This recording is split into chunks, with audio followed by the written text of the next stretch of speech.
Hi, I'm Ada Bobino, the founder and director of the San Antonio Black International Film Festival, and we're really excited today to meet with one of our team members who's a remarkable filmmaker here in San Antonio.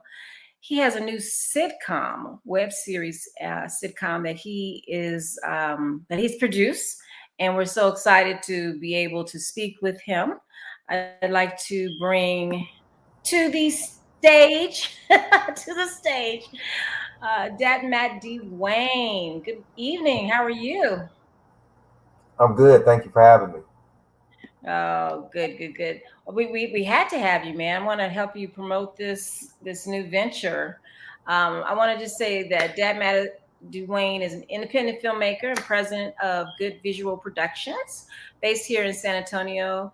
Also, like I said, a team member, programmer, judge, and editor for San Antonio Black International Film Festival.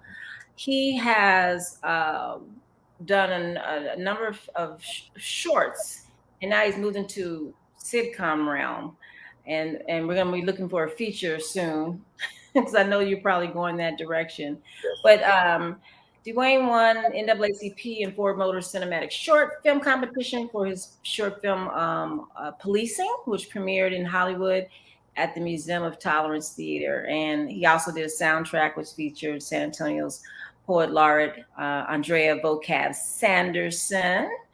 So tell us. I mean, I like to kind of rewind a bit because it's always so fascinating to me how folks got started in filmmaking.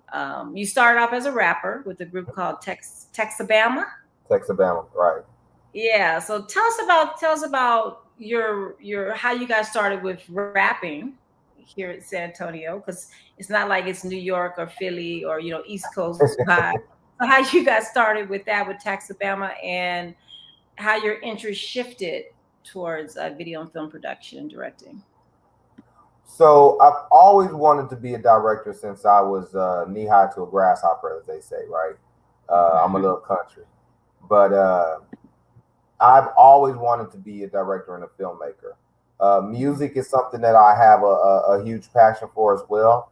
But I always felt that to pursue music, I needed to do that in my younger years, and I always said that as I got older, if I hadn't quote unquote made it in music by the time I was 30, then I would start doing the film full time, and that's kind of the way it played out for me.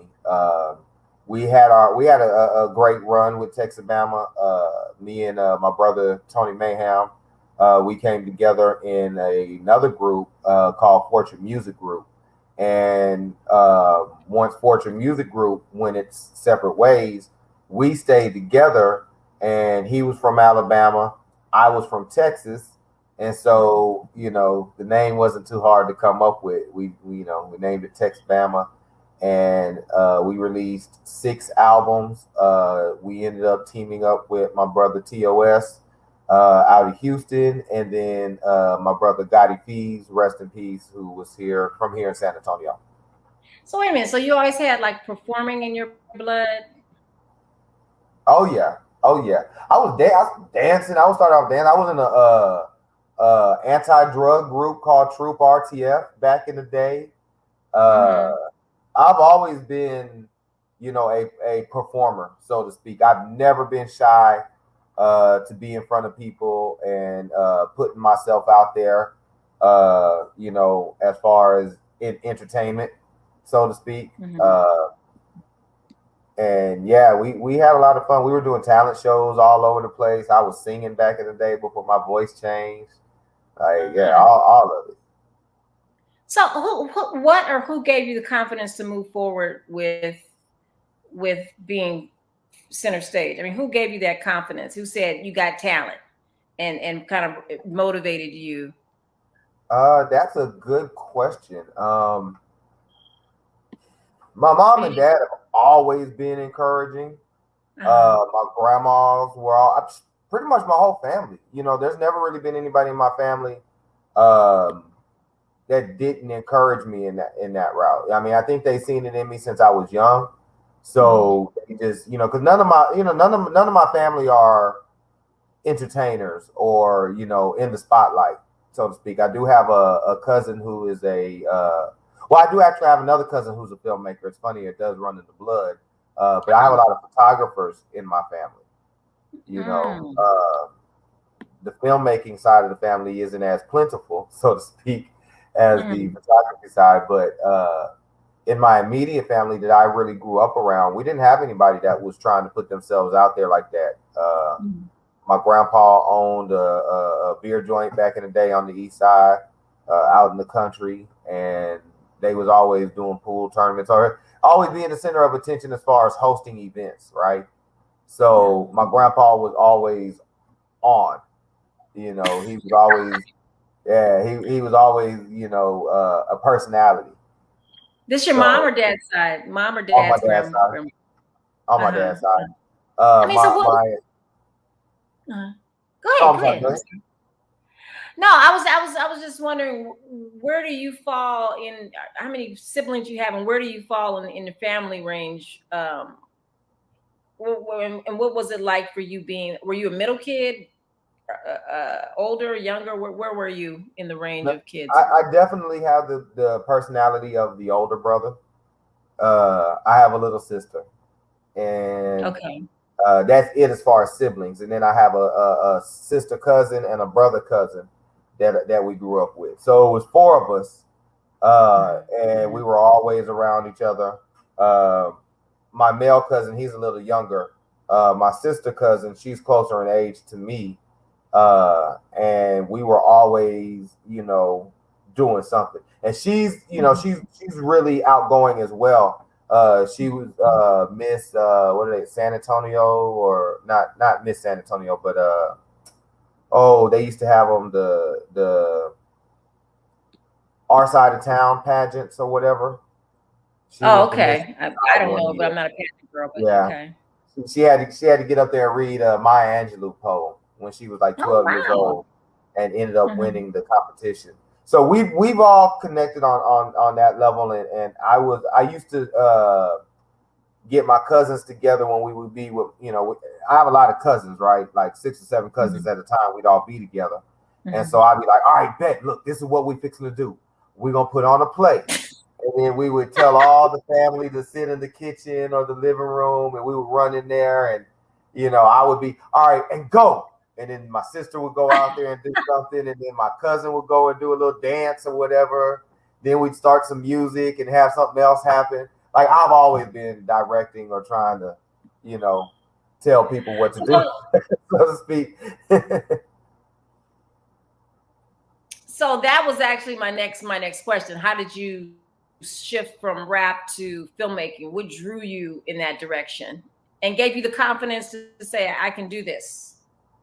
Well, like I said, I always wanted to be a filmmaker. So once we kind of got to a point with Texabama where um, I didn't really feel like the future was what I was hoping it would be with Texabama, I Hmm. decided to go ahead and switch over to filmmaking, uh, because that's what I ultimately want to do in life, is be a filmmaker, and tell stories and be a visionary. And Okay. so it was a natural progression. I started Hmm. off by doing music videos for the group. I was still rapping and still do, make music from time to time. But now Hmm. the music goes along with my projects. Okay. Yeah, because you're pretty much self-taught, and I think that's important to get out there because people always think, oh, I got to go to film school. I go, but if you have an interest and a passion towards something, I mean, you are a prime example of someone who made their way, made their own way, and learned. I mean, how did you? I mean, who took you under their wing and started you off with the whole filmmaker journey, then directing? 'Cause there's a Uh, lot to be a director. yeah, it is. Here in town, Miss Patsy actually helped me get into it, because I was going and doing 48-hour film festivals, and Mm, just trying to do anything. I had met a guy that was also trying to learn, and he had went to school for it, so he was teaching me about cameras and things like that. Uh, but when I really kind of got a mentor was with Mike L. Jackson. Miss Patsy introduced me to him. I actually went to one of his auditions for a film that he was doing, um, because I wanted to see. Not that I've ever really just wanted to be an actor, but I Mhm. feel it's important as a director to know what it's like to be an actor. So I would take myself on auditions. I even went to acting classes so that I would know what it was like on that side of the camera and Mhm. how to speak to actors, because I knew how they spoke to me and how, how would I feel, because you're coaching and you're encouraging Mhm. and you're doing Mhm. all this. So how do I, come across and be relatable to an actor if I don't know Mhm. what an actor goes through? So I Yeah. met Mike Jackson, and he allowed me to be assistant director on two or three of his projects. uh, Mhm. and he let me, do as much as I wanted to do. He didn't hold back. Mhm. And yeah, that's kind of how I got my kick into it. And I Learned think, I learned and I from. think, yeah, but I think people need to also understand that to be a good director, it's important to be in different roles. And so you being a role of a camera, I mean, yeah, Mhm. of camera, of acting, all that just makes you a better director. So yeah, that's I agree. definitely the way to do it, working on other films. So tell us about your okay, we're gonna move into everything. I'm just trying to get background. It's just the way I am. But your first film when you was Free Word, Movement of Impact. Tell us about the concept, how that came about for you, and yeah, and what that film went on to do. Because I know it's So, come on a couple of awards.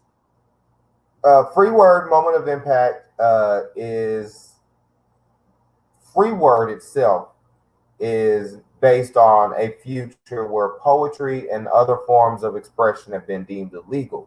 So people have started selling poetry in the streets like drugs.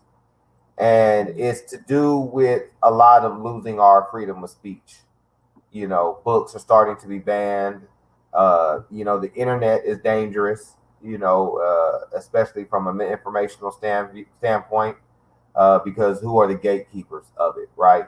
Uh, so free word is a big view of that world. I released a short film from that series called Free Word Moment of Impact, and it's part one of a five-part series leading up to a feature film. And Free Word Moment of Impact can actually be seen on Amazon Prime right now. So plug. I wish I had like a button to go ding. Oh, look at there. Look at there. That's production.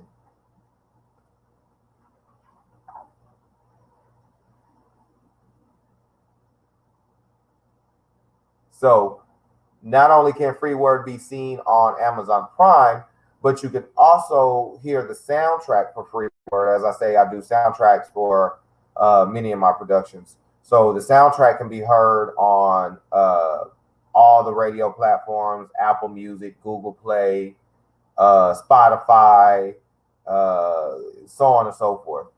So I encourage everybody to go out there and not only see the movie but check out the soundtrack as well.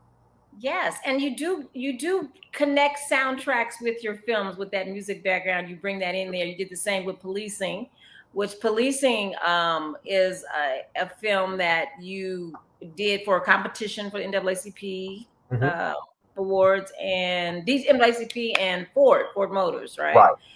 Yeah. So yeah, that went on to do good things as well. So congrats on that, Policing. And so Thank we can see Policing where? Where can you. Policing be seen? Well, we're still working with policing. We have it in a few more festivals that we're still going through that whole little process. But we're so when policing premiered, like you said earlier, it premiered at the Museum of Tolerance in Hollywood in February of 2020, Hmm. and in March of 2020, the whole country shut down. Wow. Yeah. So I never got a chance to really do the premiere in person in San Antonio. So we ended up we ended up not trying to, but doing a online premiere, and the Mhm. online premiere went great. We had over 500 people, I believe, in our initial viewing. Mhm. So it went great, but it's still not the in person premiere that I was hoping for. So I'm actually looking to do a in person premiere for policing. Hopefully, in the beginning of the new year, sometime in the Okay. springtime, or January to Mhm. springtime of 2022. Okay. Well, let's move to the present. Okay, so I want you to just kind of give us a little background of you, you seem very versatile because usually people are like, I'm gonna do dramas or I'm gonna do documentaries or I'm gonna do this. But you want you to do dramas and you're moving into the sitcom realm, which is a hard genre to move into. So what um what brought you to want to do a sitcom? Tell us about that. The challenge of it. Mm-hmm. I grew up watching sitcoms, right? 90s sitcoms, uh, you know, was what we had, Martin, shows like Moesha, the DL Hughley show, Living Single, the list goes on and on. Cosby Show, you know, so these are the shows that raised us in a lot of ways. My era, Mm-hmm. my genre, my era of people. And so it was something I've always 90s. wanted to do. Those are 90s. 90s maybe. That's maybe Yeah. a good way to say Mm-hmm. it. Uh, Mm-hmm. but so I've always wanted to do it, and I just felt it was where I am in my career. I thought it was the right time, um, Mm-hmm. because I kind of felt it was a it was an easier challenge than maybe doing aiming for a feature film now. One of the Really? one, Sitcoms? yeah. Huh. Well, I don't know why I thought it would be easier, but I like the challenge. There's Mm-hmm. no challenge that I haven't felt like I've given my best shot. Mm-hmm. And pretty much beat a lot of the challenges that have been put in front of me. So a lot of people are making short films about police brutality, which is a topic of conversation right now. A lot of political stuff is in the atmosphere right now. Division is huge in our country right now, Mm-hmm. and Mm-hmm. I felt that a family sitcom would kind of reach the masses more. Mm-hmm. And it's a niche, but it's a bigger niche than Mm-hmm. just aiming. If I was to just tell, like, free word is a niche, but it's a smaller lane. Mm-hmm. Policing is maybe a little bit wider of a lane because more people relate to it, but not everybody wants to have that conversation yet. Mm-hmm. So in this one where it's more family oriented, the lane is a little wider, and I'm looking to bring as many people into what we're doing, and Mm-hmm. you know bouncing from genre to genre. I feel like I can do them all, honestly.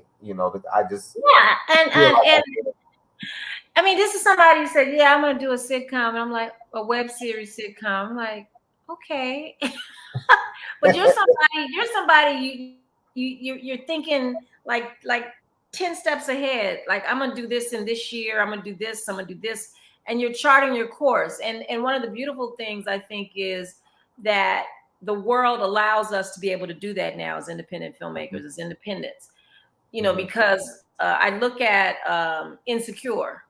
Right, right. She started with it's before Insecure became Insecure. It was Awkward Black Girl, Hmm. and that was a web series that she put together and really built her career because that got so many hits and viewers and whatever. HBO came to Yeah, her. it did. So I'm It wishing did. I'm wishing that on to you, that you're starting at a pace and at a medium that's tangible to you now.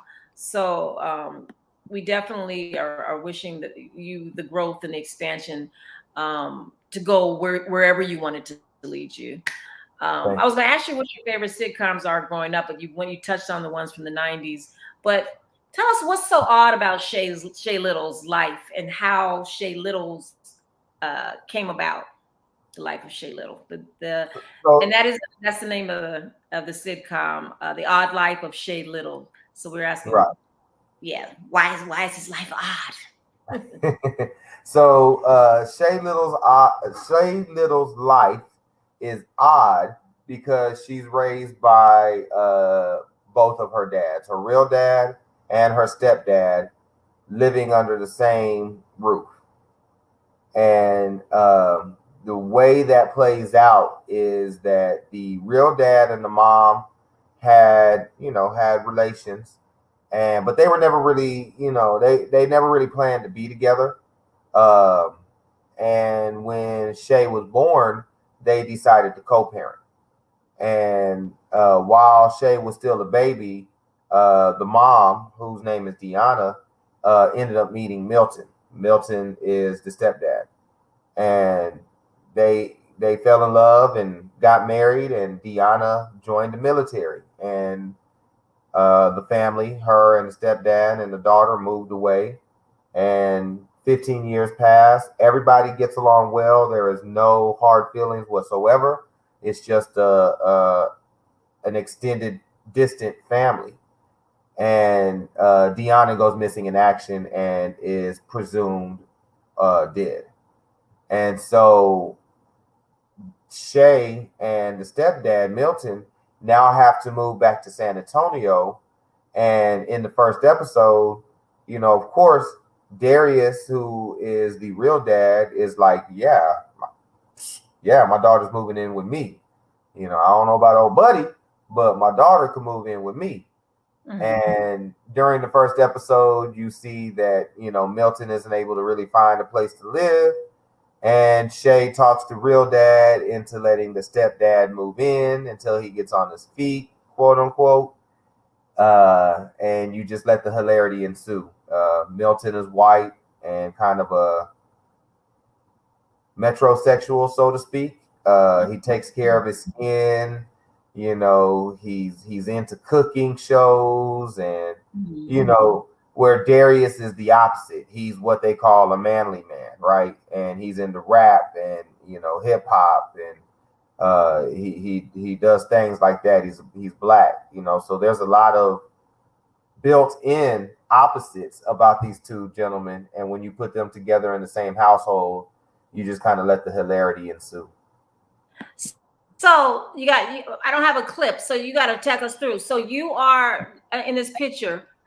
Tell us who's who. Okay, so you have Darius, played by myself. You have Shay Little, played by Tazari Goodlow. You have Milton Goodman, played by Jonathan Flanders. Then you have he's both of you all their husbands. The dads, yeah, we're both there on the bottom row. Okay. Then you have Danielle King right behind me. She plays the role of Aunt Pat. And I didn't realize that was Danielle. Aunt Pat is the wise older family member that kind of guides Darius in his decisions. She's she owns the room when she enters the room. So she's that aunt, very loud and opinionated. And then you have Ricky there, played by Aubrey Warren, aka Lambo Warren, who is Darius's best friend. He's also a rapper on the show, and he's a nut the entire show. He's just funny the whole show. And then who you don't see is Jeff Elliott, who plays the role of Daryl, aka the real. Is that Jeff Indian Elliott with the glasses on? Yeah. Okay.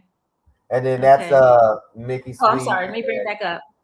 Yeah, no problem. Mickey Sweet and Cheryl Metal, D Major and Cheryl Metal. They have a radio show here in San Antonio, and we got them to do a guest appearance on the show. Oh, nice. So, where did the concept come from? And I'll ask you the next question next. Where did the concept come from to even write this particular sitcom? When I started thinking about sitcoms and how would I like to do it, and the Odd Couple just kept standing out to me. It's been I used to love the redone, Odd Couple. in a lot of different iterations. You know, Hmm. uh, and I just think just that concept alone is just funny in itself. Pitting two people that are completely opposite and putting them under the same roof. Hmm. When you have that mixture, it's easier to write comedy from.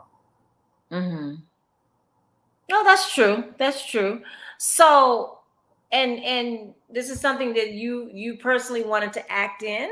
Did you write this role with you in mind? How did you? No, no, actually, no, I did it. Um, that Mhm. kind of just happened. So Mhm.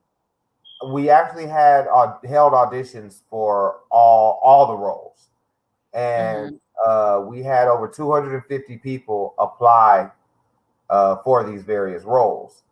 Wow. Seven of them were from San Antonio. So, and being that we don't have the biggest budget as of yet, it's easier to Mhm. deal with actors that are close, Mhm. that can drive in. And Mhm. although we paid everybody, our budget wasn't that big to pay them to come from Louisiana. We actually had several people from Louisiana.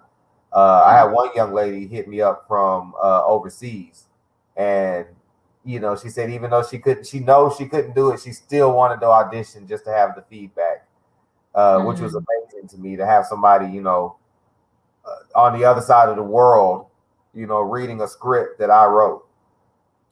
How did you get So the word out that you were doing this, and in order to get the actors? What lasso did you throw to reel in these people for we audition utilize casting? backstage a lot, Okay. and a lot of these online uh, like talent hubs. Mm-hmm. So and then in it we just told them it was a sitcom, a '90s style sitcom, uh, Mm-hmm. that we were going to be shooting several episodes for, and it's Mm-hmm. amazing how many people you know just fell in love with the idea of a sitcom, Mm-hmm. and that energy that came with it. And so for myself falling in line as playing the role of Darius, we didn't Mm-hmm. have anybody that really fit the role of Darius that applied. And we were kind of down to the last minute. And I was like, guys, talking to the team, I don't know what we're going to do. Maybe we're Mm-hmm. just going to have to put, this square peg into this round hole and try to make it work. And all of them, to a person was kind of like, dude, you fit the role perfectly. Why don't you just play the role that you wrote? And I argued against it because I wanted to stay in a director role. Uh-huh. But ultimately, I succumbed to the idea, if that's the right word to use. But I went ahead and decided to do it because I did feel like I knew the role better than Mm-hmm. maybe I could explain it to somebody else. And Mm-hmm. everything else is just kind of fit from there. From cause me and Aubrey Warren, I'm close with everybody on the crew, Mm-hmm. but at the same time, everybody earned their roles because we did it by vote and like a number system. So we tried to take away personal ties to the actors. Mm-hmm. Okay. So how did that work in terms of bringing on the whole mix, the different races, the different races of the fathers? Did you want that initially? Was that the goal to have a white dad and a black dad, and Hmm. and the daughter is mixed race? Is that the Well, is? she's actually black, but she's played by my daughter, Mm-hmm. and um, I'm actually a mixed race. I'm black and white, 50-50. My Mm-hmm. daughter is 75% black and a quarter white, but she Mm-hmm. looks more mixed than I do. Mm-hmm. So it just happened to play out that way. I think when we in season 2 or 3, depending on how far along we go, once we bring you know uh, the mom's image into Mm-hmm. into play, we'll have to Mm-hmm. make a decision on how the mom looks to make Mm-hmm. it play along well. So being mixed race and having mixed race dads in this, are you bringing some of your own personal experiences growing up as a mixed race child into the sitcom? Not yet. We Mm-hmm. haven't really, the first season is a lot of introduction to the characters and Mm-hmm. kind of establishing them in their new place, Mm-hmm. because they're moving to back to San Antonio. Shay's starting a new life. Darius is, he's trying to get his music career going. Mm-hmm. He's a producer, a rapper, a videographer. Ricky's Sounds a rapper. familiar. Yeah, right, exactly. Uh, So, it's a lot of introduction this season. Next season, I think we'll be able to explore what makes each individual character tick a little more, and maybe delve into their stories and their lives a little more. But in Mm-hmm. season one, we kind of introduce the characters and bring you into the world of the odd life of Shay Little. Mm-hmm. Well, tell us about, the production, because how long did you shoot?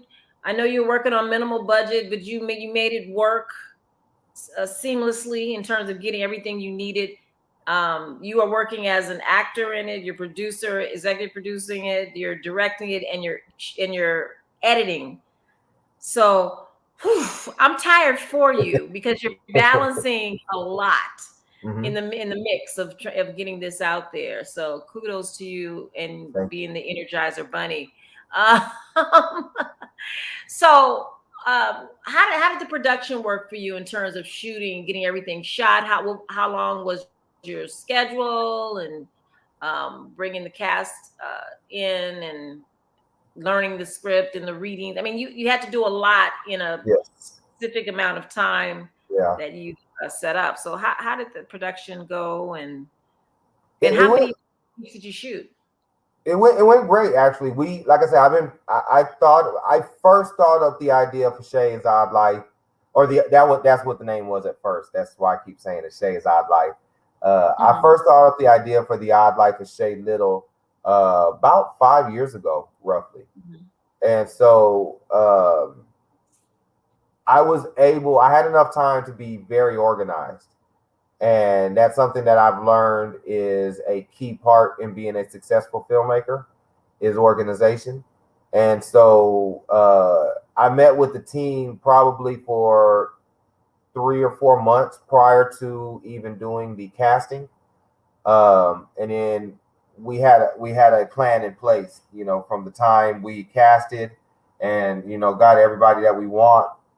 We decided to have rehearsals, weekly rehearsals, uh, some walkthrough rehearsals, so that when we got on set, it moved as smoothly as we could try to make it happen.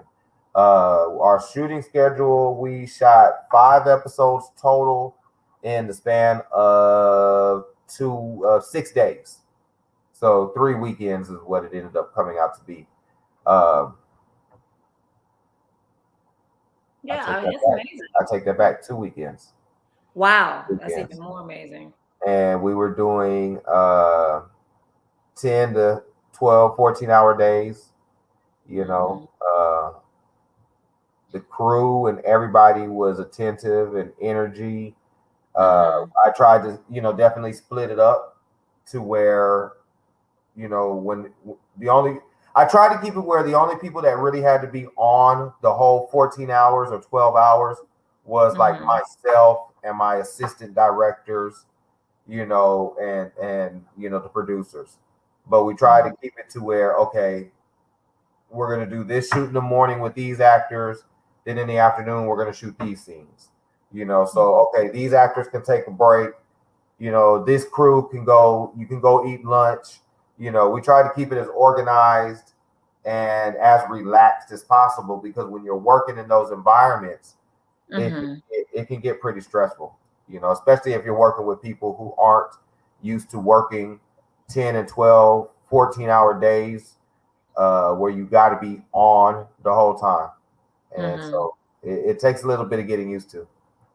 So did you get everything that you wanted with the cast, with the crew? Did you get everything you wanted with this first? Well, good, good. Yeah, we did.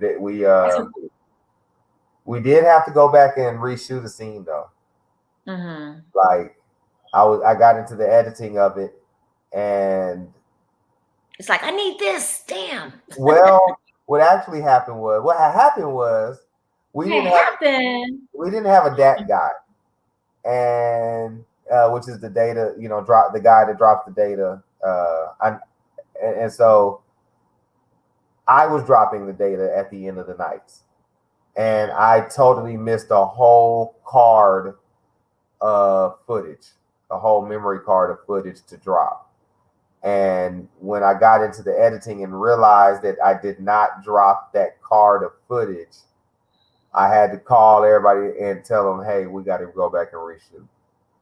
And And they supported you they and supported. They was there, and I got to give a shout out to everybody involved. Not only was my wife an executive producer on the sitcom, we also have Deanna Brown of Forward Progress, Andrew Jacoby Jeter of Creative Circuit Studios, Jessica Ochoa, who is like our resident lawyer. Uh, we've definitely been grinding it out, and I definitely got to recognize them because without yeah, all this of their help, from it San would. Antonio folks, y'all. This is San Antonio talent and crew. So Oh that is yeah, I'm proud you on that. I think it's wonderful to do something in San Antonio and have San Antonio be the backdrop yeah. because you don't see that anywhere. So it's No, nice that you're bringing your hometown to the forefront. and San Antonio got such beautiful, scenery, Yeah, the and location here and the people. The people are good as what they do as well. yeah, So we have don't a sleep lot of on talent San here. Antonio, y'all. It's like a Don't diamond. sleep. It's like a So diamond that people haven't seen yet. yeah. So how far do you want Shay Little to go beyond the starting on the web? What is your vision for I this? would like for aliens on Mars to be watching it. I want it to go as far as possible. You know, at one time I may have had a ceiling in my head, where because it was just supposed to be a project, right? Mm-hmm. But I can't do anything small. Like I start doing it, and then I start telling people, and I'm like, oh man, this could be huge. And then I have the confidence in myself that I am putting out something that is great. So I want everybody to see it. Um, so no, I don't have any ceilings for where it can go. Ultimately, I would love for it to be picked up, and we're able to continue building on the world of the odd life of Shay Little, and who knows, networks or at the very least a much bigger distribution than we have right now. I mean, and that's the beauty of the World Wide Web. It will get off around the world, and we encourage everybody to tune in. It's going to be premiering on November 16th Yes. on your website. Tell us Yes. the particulars so that we can get folks to tune in. So the Odd Life of Shay Little will be premiering Tuesday, November 16th at 8 p.m. on goodvisuals.com. It will also be uploaded and be able to be viewed on Facebook, YouTube. We have our YouTube channel, Good Visuals TV, as well as we're dropping new music with the sitcom. We have a song that we just dropped on Monday called Yabba Dabba, performed by Lambo Warren and AJ Stacks.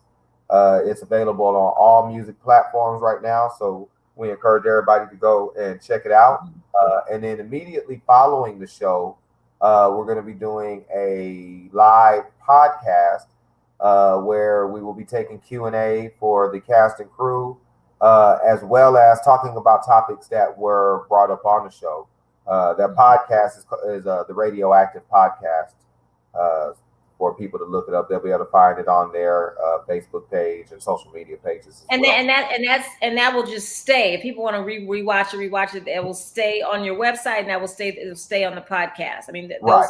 people can go to that to see And it. perpetuity. I think that's what the contracts say. Perpetuity. Yeah. Okay.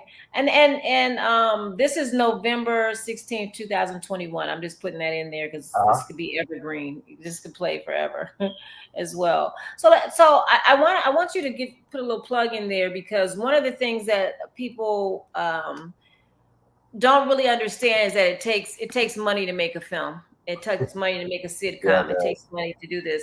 And for us to do things that we do, creative things, it's important that we have support from our community. And so you have one backer that came on from San Antonio that has some slamming burgers. So Mark's outing, I'm putting Yes. kudos to you for jumping aboard your project and investing in the talent, in your talent in here, and having a vision. But this is a pitch time to really to ask for what you need. What do you need in terms of more sponsorship? What would that do for you, and what would that allow you to do to move this sitcom forward? Sponsorship goes a long way. Because it's very hard to get people's attention to begin with, and when you're doing it on off the lint in your pocket, it makes it even harder. So to be able to afford quality people, to put out quality product, investors are very important to that, because we're not only doing it for ourselves, but something that I'm big on is building up the city and building up this film community in this city, because when I was growing up, it wasn't here. There were some people doing some things, but I remember my mom telling me, because they had a friend that was in film, and one time I asked her, I was like, why don't he come by more often? Like, where is he? And she said he had moved to Los Angeles to pursue his dream.